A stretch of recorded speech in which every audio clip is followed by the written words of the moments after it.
Let us see the next question.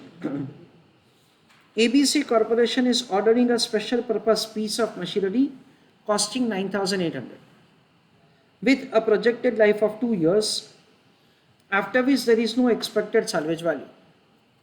The possible incremental cash flows are as under.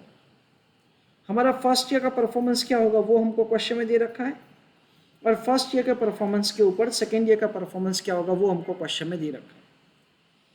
Companies required rate of return दे रखा है 25%.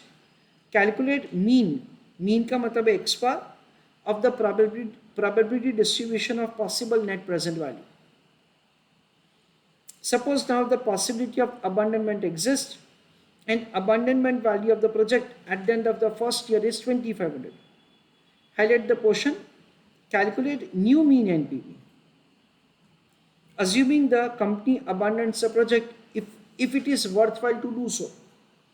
मेरे हिसाब से ये इंफॉर्मेशन देने का ज़रूरत नहीं है. It is of course logical that say the company will abandon if it is worthwhile to do so. Otherwise तो वो क्या abandon करेंगे भाई. Compare your calculations with those in part A and what are the implications, that is a question. चलो first part of the question आप लोग अपने आप करो, फिर मैं करके देता हूँ सिर्फ फर्स्ट पार्ट. चलो राइट ऑन आंसर. फ्रेंड्स हम लोग यहाँ पे ऐसा समझ सकते हैं कि there are 4 possible situations that we have if at all the project is undertaken. हमको क्या करना है, हमको चारों चार पॉसिबल सिचुएशंस का एनपीवी फाइंड करना है और उसके बाद एक्सपेक्टेड एनपीवी का कैलकुलेशन करना है. चलो right on answer. Working note number 1, calculation of NPV for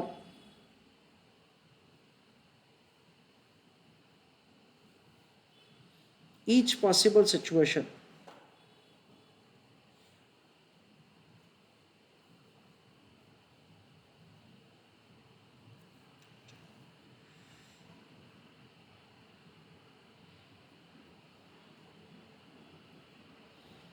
column number 1 year, उसमें 1 and 2 प्रेजेंट वैल्यू फैक्टर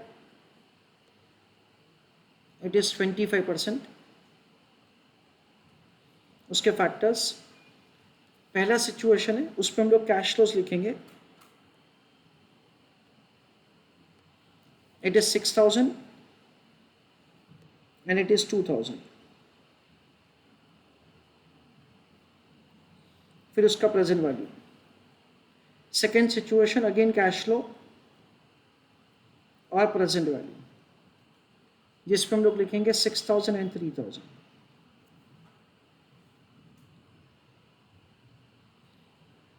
उसके बाद again year 1 and year 2,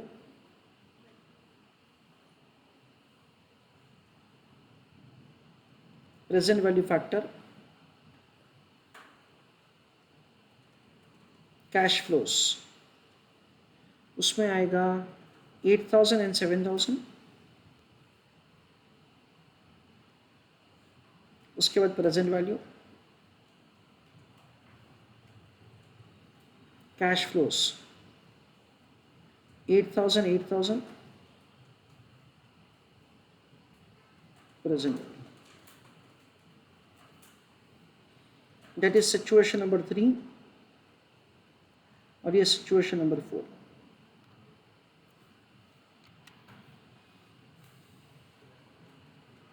$4,800, this is 1,280.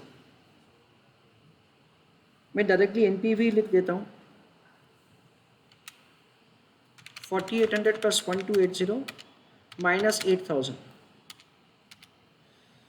तो सॉरी माइनस 9,800.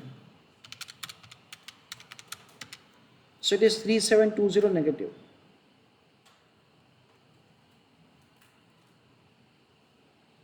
यहाँ पे प्रेजेंट वैल्यू में होगा वापस 4,800 और 3,000 into 0.64, that is 1,920.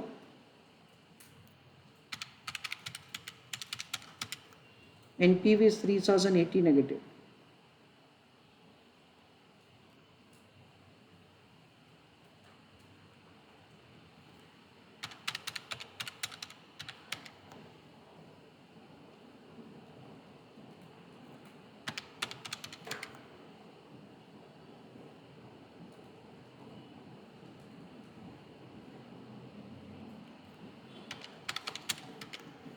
NPV would be 1080.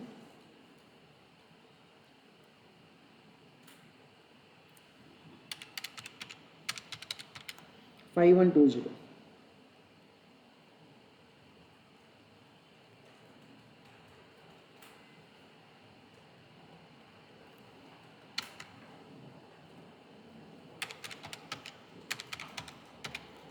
$1720. चलो get down the answer.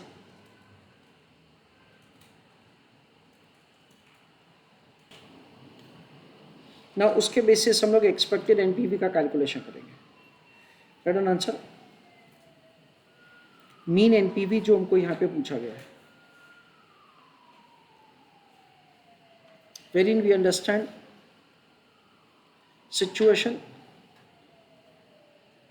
joint probability, NPV, joint probability into NPV. Situation 1, 2, 3, 4. Joint probability कैसे किया जाएगा? 0.3 into 0.3, that comes to 0.09. 0.3 into 0.7, 0.21. 0.7 into 0.5, 0.35.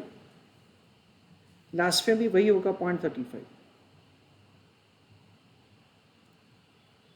NPV is 3720, 3080,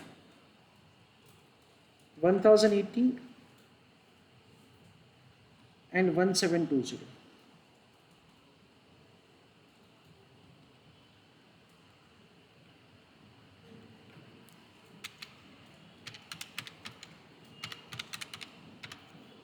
So 334.8. उसके बाद 3080 इंटू 0.21, 646.8.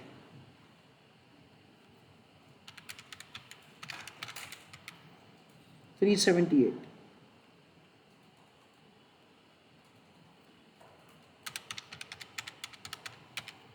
$602.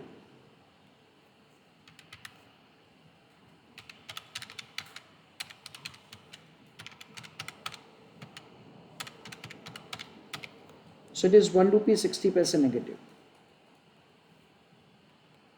तो प्रेजेंटेशन ऑफ द आंसर हमको ऐसा करना है, wherein mean NPV is found. उसके बाद हमको second part of the question ये रखा है कि पॉसिबिलिटी ऑफ अबंडनमेंट एग्जिस्ट. उस केस में हमको क्या करना है फ्रेंड्स? उस केस में हमको सेकेंड ईयर के कैश फ्लो को फर्स्ट ईयर में डिस्काउंट करना है, उसको 2500 के साथ कंपेयर करना है.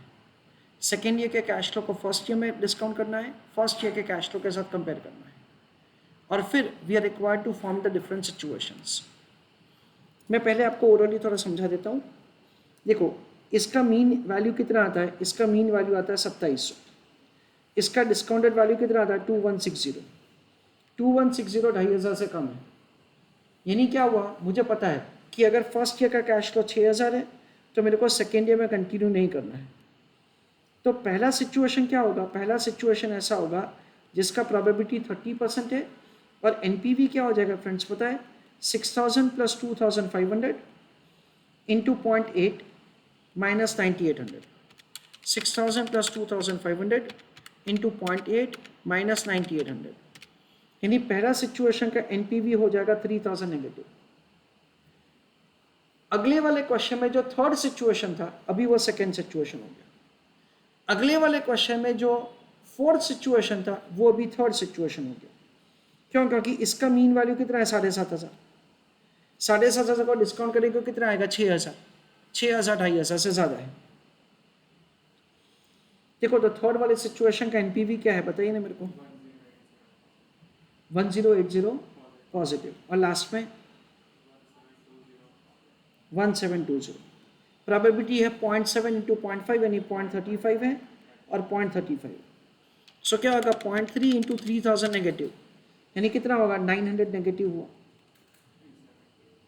378 पॉजिटिव हुआ, 602 पॉजिटिव हुआ. सो 378 प्लस 602 माइनस 900 यानी एनपीवी क्या हो जाएगा? 80 रुपीज़. देखो तो फाइनल आंसर हमारा ऐसा होगा। और इसका करने का प्रोसीजर क्या होगा, सबसे पहले प्रेजेंट वैल्यू कैलकुलेट करेंगे फर्स्ट ईयर के एंड का, सेकेंड ईयर के कैश फ्लोज का, उसको हम लोग 2500 के साथ कंपेयर करेंगे, ये प्रेजेंटेशन बताना पड़ेगा। फिर वी विल ड्राफ्ट दैट से देयर विल बी 3 सिचुएशंस, और उसमें से सिचुएशन नंबर 1 का हमको एनपीवी वापस करना पड़ेगा, 2 और 3 का वापस करना नहीं पड़ेगा, क्यों, क्योंकि हमने ऑलरेडी आगे कर लिया है। और इंपॉर्टेंटली फ्रेंड्स उसका प्रोबेबिलिटी क्या होगा, उसका प्रोबेबिलिटी होगा डायरेक्टली 30%, ऐसा हम लोग समझते हैं।